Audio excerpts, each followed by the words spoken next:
الرحیم۔ جناب وزیر حکومت آزاد ریاست جموں کشمیر چودھری قاسم مجید صاحب، ڈسٹرکٹ ایجوکیشن آفیسر چودھری نثار احمد صاحب، چودھری اسماعیل صاحب، معززین علاقہ، میرے اسکول کی تعلیمی کمیٹی کے عہدیداران و ممبران، صحافی بھائیوں، آج کی یہ تقریب بلا شبہ اس سکول کا تاریخی پس منظر پیش کرنے کے ساتھ ساتھ اس سکول کی دیگر جو سرگرمیاں ہیں اس کو ڈسکس کرنے کے لیے منعقد کی گئی۔ میں اس اسٹیج کی وساطت سے یہ جو کتاب لکھی گئی، اس کے لیے کاوش کی گئی، اس کا پہلا قطرہ تو میں سمجھتا ہوں اسکول سٹاف کی ذمہ داری لگا کے جناب ڈی او صاحب نے اس کا آغاز کیا۔ اس کے بعد میرے اور ہم سب کے استاد الاساتذہ، علاقہ کی ارد العزیز شخصیت، اللہ تعالیٰ آپ کو صحت عطا کرے، چودھری طالب حسین صاحب جو خود ریٹائرڈ مدرس ہیں، ان کی معاونت میں ان کے ہونہار بیٹے جو خود مدرس سینئر سائنس مدرس ہیں، چودھری نصیر الدین صاحب، ادارہ اعضاء کے مدرس احمد فراز صاحب، اور میں سمجھتا ہوں تمام باقی سٹاف، اساتذہ اکرام اور علاقہ کے ہر باشعور اور تاریخی سوجھ بوجھ رکھنے والے جو بھی ان کے پاس ادارہ کے لحاظ سے میموریز تھیں وہ انہوں نے شیئر کی، اور اس تمام کو کتابی شکل میں ہم سب کے سامنے رکھا گیا۔ یہ بلا شبہ ایک بہت بڑی کاوش ہے، اور یہ کتاب اہلیان ڈانگری بہادر اور تعلیم سے وابستہ حلقہ نمبر 2 اور ضلع میرپور تمام لوگوں کے لیے یہ ایک سرمایہ ہے۔ کتاب کے حوالہ سے اور اسکول کی تاریخی پس منظر کے حوالہ سے معزز پیشرو مقررین نے کچھ بتا دیا، بہت ساری باتیں، میں اس کو مزید ریپیٹیشن میں نہیں جانا چاہتا۔ اسکول مینجمنٹ کمیٹی 98 میں یہ ہمارا ادارہ اس وقت کے وزیر حکومت، ہمارے ہم سب کے قائد، ہمارے بزرگ چودھری عبد المجید صاحب نے ہائی کا درجہ اسے دلوایا۔ چونکہ مڈل سکول تھا، 7 کا ٹیچنگ سٹاف تھا اور 1 درجہ 4 کی پوسٹ تھی ہمارے پاس۔ سکول کے اندر 7 سیٹنگ چیئر بھی نہیں تھی ٹیچرز کے بیٹھنے کے لیے۔ سچی بات میں یہ بتاؤں آپ کو، اس وقت یہ ٹیچر صاحبان یہاں موجود ہیں، اللہ تعالیٰ بسمل صاحب ہیں، ماسٹر فاروق صاحب بھی ہیں، انہوں نے ہمیں بلایا۔ میں اس وقت طالب علم ہی تھا۔ یہ ہمارے بزرگ چودھری جاوید اقبال سعید صاحب، حاجی محبوب صاحب، چودھری اعجاز صاحب، چودھری اعظم صاحب اور دیگر یہاں موجود ہیں۔ ہم نے کہا کہ انہوں نے کہا، ہم تو ساتھ ہی تھے، انویسٹ بھی یہی کرنے والے تھے، میں تو خود اسٹوڈنٹ تھا۔ انہوں نے کہا کیا ضرورت ہے آپ کی؟ تو موجودہ ہماری مجلس عاملہ کے چیئرمین چودھری سلیم صاحب نے اس وقت فرنیچر کی اپنی دکان رکھی ہوئی تھی۔ اس وقت کے صدر معلم جو پہلی دفعہ یہاں آئے تھے، میرے خیال میں کنڈ صاحب تھے، اختر کنڈ صاحب، انہوں نے کہا کہ ہمارے پاس دفتر میں کوئی مہمان آ جاتا ہے، اس کے بیٹھنے کے لیے بھی جگہ نہیں ہے، ہم اپنی چیئرز کا تو چلو بندوبست کر لیں گے۔ پہلی بار اسکول مینجمنٹ کمیٹی نے اس کا قیام عمل میں لایا گیا، اور پورے اسکول کا فرنیچر چودھری سلیم صاحب اور دیگر ان تمام احباب نے، میں نے اس میں کوئی شیئر نہیں دیا تھا، مجھے نہیں پتا کس نے کیا دیا تھا، ان سب نے اسکول کا فرنیچر اور بہترین دفتر اسی بلڈنگ جو ہمارے پاس تھی اس کے اندر انہوں نے مکمل تیار کروا کے دیا۔ اس کے بعد سے یہ سلسلہ چلتا رہا۔ بلڈنگز ہماری سیاسی قیادت ہمیشہ ہی ان کا دست شفقت ہمارے سروں پہ رہا، اور جو نیچے اسکول تھا پرانا، بلڈنگ کی کمی آئی تو ہمیں ایک اور بلڈنگ دے دی گئی۔ اس کے بعد ایک اور بلڈنگ کی منظوری ہوئی, ابھی اسکول ادھر ہی تھا, تو یہ جو نیچے بلڈنگ ہے یہ بھی ہمارے سابق وزیر اعظم چودھری عبد المجید صاحب نے ہمیں فنڈ مہیا کر دیے. انہوں نے کہا بنوا لیں. ادھر بنوانا اتنا مناسب نہیں تھا کیونکہ ہمیں پتہ تھا اسکول ادھر شفٹ ہونا ہے. تو یہ کمال مہربانی کرتے ہوئے ہمارے علاقے کے انتہائی معتبر خاندان جن کے چشم و چراغ چودھری بنارس صاحب اور عابد علی عابد صاحب یہاں موجود ہیں, انہوں نے بغیر کہے انہوں نے کہا کہ یہ 10 کنال زمین ہم اپنے تیا چودھری لال سین کے نام پہ عطیہ کرتے ہیں. اسکول مینجمنٹ کمیٹی میں اپنی تعریف اپنے منہ سے نہیں کرنا چاہ رہا تھا. صدر صاحب اور سینئر نائب صدر صاحب وہ ہمیشہ ہی شاید یہ میرے اوپر ہی ڈال دیتے ہوتے ہیں. انہوں نے معذرت کر لی. اس کے بعد سے لے کے جو بھی اسکول کا مسئلہ ہوا, یہ سٹاف یہاں موجودہ سٹاف بھی ایک عرصے سے ہے. یہاں میرے استاد محترم علامہ بسمل صاحب جو اکثر اس اسکول سے وابستہ رہے, جب بھی اسکول کا کوئی مسئلہ ہوا انہوں نے کمیٹی کو کال کیا اور کمیٹی یہاں حاضر ہوئی. اور الحمدللہ اسکول کے جو بھی مسائل ہم نے سیاسی قیادت کے ذمہ لگانے تھے وہ ہم ان سے بھی بات کرتے. وہ ہم سب کے قائد بھی ہیں, قائد رہے بھی ہیں, سب وابستہ بھی تھے. اور جو مسائل ادارے کے متعلق تھے, محکمہ کے متعلق تھے, وہ بھی ہم اپنی گزارش جتنے بھی ادارے کے افسران محکمہ کے افسران آتے رہے ہم وہاں ان کے پاس اپنے مسائل رکھتے رہے. اور ان کی کمال مہربانی کہ وہ بھی ہمارے مسائل پہ ہمیشہ توجہ دیتے رہے. موجودہ ہمارے محترم ڈی او صاحب, یہ ابھی ڈی او ان کی تعیناتی ہوئی بطور ڈی او, تو ہمارے اسکول سے فوری بعد حکومت چینج ہوئی, 2 اساتذہ کا تبادلہ کر دیا گیا یہاں سے پرائمری ٹیچرز کا. 2 سینئر ٹیچر, ایک سینئر ٹیچر کا بھی تبادلہ کر کے انہیں ایو لگا دیا گیا.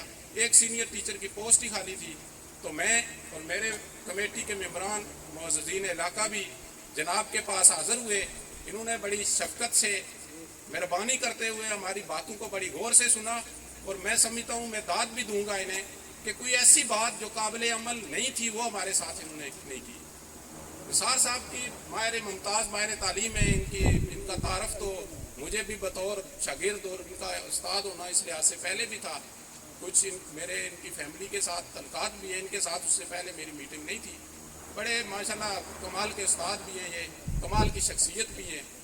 تو انہوں نے فوری طور پر ڈپٹی ایجوکیشن آفیسر جو ہیں ڈسٹرکٹ کے انہیں بلایا. وہ نثار کمال صاحب ہمارے علاقہ کے ہی تھے, اسلام گڑھ سے تعلق رکھتے ہیں. تو آلموسٹ دبے لفظوں میں انہوں نے ذمہ داری بھی قبول کی گئی ہے میری وجہ سے یہ تبادلے ہوئے, کیونکہ میں نے وہ نوٹیفیکیشن تھا گورنمنٹ کا جس میں نرمی دی گئی. میں نے کہا سر وہاں اس میں لکھا ہوا ہے واضح کہ کسی بھی اسکول سے تبادلہ کیا جائے گا تو وہاں متبادل ٹیچر دیے جائیں. بہرحال مختصراً ان کی کمال مہربانی سے انہوں نے 2 جو ہمارے ٹیچر پرائمری کا تبادلہ ہوا تھا وہ انہوں نے پوسٹیں ہمیں مہیا کی. اس کے بعد میں ڈویژنل ڈائریکٹر صاحب کو آج جہاں ان کا آنا تھا میرے خیال میں کسی وجہ سے نہیں آ سکے, ان سے میں ملا. سینئر ٹیچر کے بارے میں ان سے بات کی تو انہوں نے وعدہ کیا, اور میں سمجھتا ہوں وہ سید بھی ہیں, اللہ تعالیٰ ان کی عمر دراز کرے, ان کی زبان مبارک ہوئی. انہوں نے کہا کہ پی ایس سی پروسیس میں ہے, جو ہی نامزدگیاں ہوں گی, تعیناتیاں ہوں گی تو آپ کے اسکول کی کمی پوری کر دی جائے گی. اس کے بعد میں ان کے پاس نہیں گیا. وہ بھی اب 2 ہمارے سینئر ٹیچرز کی سامیاں بھی فل ہو گئی ہیں الحمدللہ. آج ہمارے اسکول کا سٹاف مکمل ہے, سوائے ایک وہ جو کمپیوٹر ٹیچر کی پوسٹ ہے اس پہ شاید کچھ قانونی اور ٹیکنیکل معاملات ہیں. وزیر حکومت صاحب سے آج بھی میری بات ہوئی, وہ کہہ رہے ہیں وہ تو اس وجہ سے کہ کئی کورٹ کیس ہے اس وجہ سے وہ نہیں ہو رہی. 2-2.5 سال سے وہ پوسٹ ہماری منظور ہوئی ہے.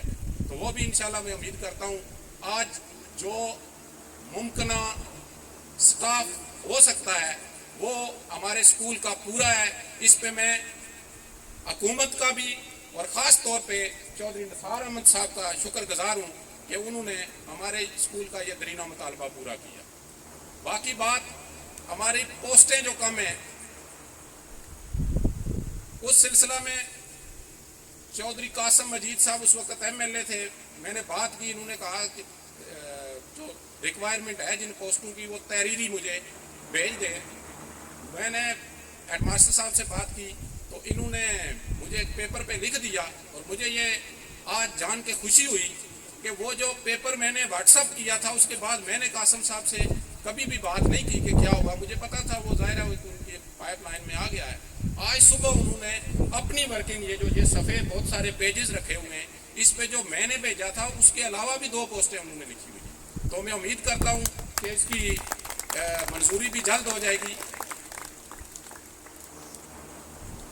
ادارے سربراہان ادارہ بھی بہتر چلا سکتے ہیں, اور جس انداز میں خاص طور پہ ہمارے ادارہ کے صدر معلم ناصر محمود طاہر صاحب جب سے یہ آئے ہیں, یہ ہمارے اپنے بھی ہیں, ہمارے حلقہ سے ہیں, اور یہ بھی سمجھ رہے ہیں کہ یہ میرا اپنا اسکول ہے. جس انداز سے یہ اسکول کو لے کے آگے بڑھ رہے ہیں, میں انہیں بھی خراج تحسین پیش کرتا ہوں. تو میں یہاں اعتراف کرتا ہوں, ہم نے پچھلی رزلٹ کی میٹنگ میں یہاں میرے تعلیمی کمیٹی کے صدر سینئر نائب صدر موجود ہیں, انہیں ہم نے کہا تھا کہ ادارے کے سربراہ کو دلیر بھی ہونا چاہیے, اور ہمارے جتنے بھی مسائل بنے جس دلیری کا مظاہرہ ناصر محمود طاہر نے کیا, میں سمجھتا ہوں وہ بھی اپنی مثال آپ.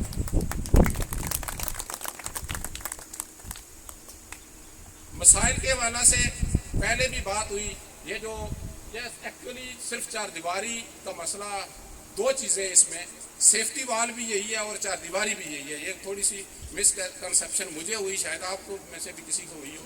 یہی سیفٹی وال بھی ہے, یہ اس سائڈ سے شروع ہوتی ہے, اور یہاں چونکہ یہ اس میں کٹائی کی گئی ہے, اوپر سے تودے گرتے رہتے ہیں مٹی کے, یہ سیفٹی وال بھی اس کی یہی ہے. یہ اس پہ مزید آپ کو وزیر حکومت بریف کریں گے.